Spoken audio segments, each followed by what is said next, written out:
Hey gang. Well, it's story time once again, and I'm doing it from a somewhat familiar place. I've already done 2 videos out here before. One of them was to show of a house that I first lived in when I finally got to be on my own. I'm not living with friends and family members and people like that. And hold on just a second, let me get a better grip. There we go. And then I came out here again to another video to show what happened to the old place, which is, as you can see, it's gone. But and strangely and oddly enough, hopefully you can get a good shot of that. There's a mailbox where there's no house. I don't know how they managed to do that, but anyway. So what I'm going to do is do a story out here real quick before the storm hits, because you can probably tell it's about the storm. It's something that happened years ago when a little incident that happened that I've been wanting to tell on here for some time. I don't know if I've ever told it on here before, the previous 2 videos of this location. If I have, I apologize, but I want to kind of give the version that happened while I had the chance.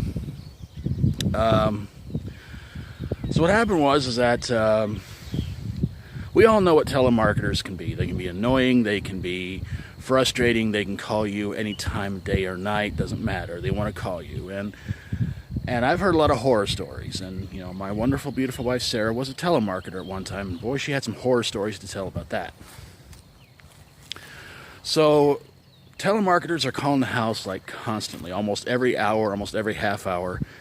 And no matter what we try to tell them, say, look, we're not interested, put us on a block list, whatever you got to do, we don't care, just stop calling us. So here at the house, there was, of course, myself, my buddy Warhammer, and the guy I know named WC. I still got 2 more stories on him, and the last one I'm going to tell you guys is very humiliating, and I hope you guys will enjoy that one. So we got an old house phone, cordless house phone, and for you kids out there, you may not know what those are. Basically, they were kind of like cell phones, except they were plastic, and you couldn't get very far before you started losing reception. Google it if you have to. This was probably about around 2004 when this happened, so if you want to Google it. Anyway, so telemarketers are calling and calling and calling and calling and calling, and they just won't stop. So Warhammer and WC and I had an idea. They said, the next one that calls, we're going to really make them pay for it.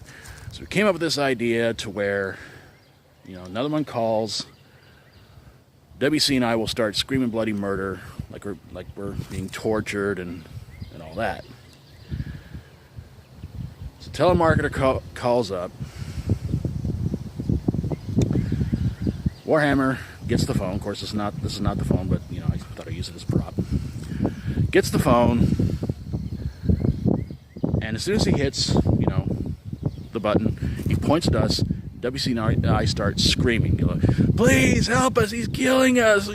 Oh my God, there's this, oh please help us, he's killing us. We don't know how much longer we've got. And Warhammer says, shut up before I go back in there and I finish you guys off for good. And then he goes, what do you want? And they hang up. So we're laughing hysterically. We're thinking like, oh, you got these guys. This is great. And we're high-fiving and laughing and having a good old time. And we're like, yeah, they are never going to call again. Until. You guys knew there was going to be an until, didn't you? Yeah. 10 minutes later, a cop shows up. Looks at the 3 of us and he goes, I had to know it was you 3. So what happens? We explained to him what happened, everything like that. He goes, you guys can't do that. He said, what if something like that was really happening and we came here and everything like that? He said, somebody from a telemarketer service called us up and said that there's somebody being tortured at this address, And he said, I volunteered to go because I had a feeling it had to be you 3 guys doing something like this.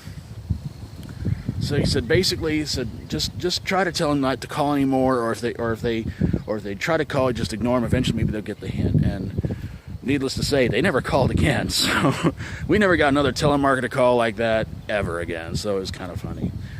So I want to say that I'm doing the story because Steven G Atkins recently did a video where he was part of a live stream with Kweeny Todd, ChopBlock, and the Horror Miser Monty G, where he did a skit talking about Sylvester Stallone and Arnold Schwarzenegger talking to a tech support guy. And Steven gave me credit in the video, so I thought, you know what, I'll come down here, do the video, do shout-outs to Steven G Atkins, Kweeny Todd, ChopBlock, and the Horror Miser Monty G. And I hope you guys go check out their videos. And go check and subscribe to them too. And of course, if you like my videos, please feel free to subscribe. And I would love to hear from you guys in the comments below about how you guys handled telemarketers. So I'm going to get on out of here. Take care of yourselves, guys. Hope you guys had a good time, and hope you guys enjoyed the story too. So it's getting kind of cloudy, so I better get back to the house. So take care of yourselves, guys. I'll see you guys next time. Thanks for watching. God bless you all. And as always, stay strong and rock on.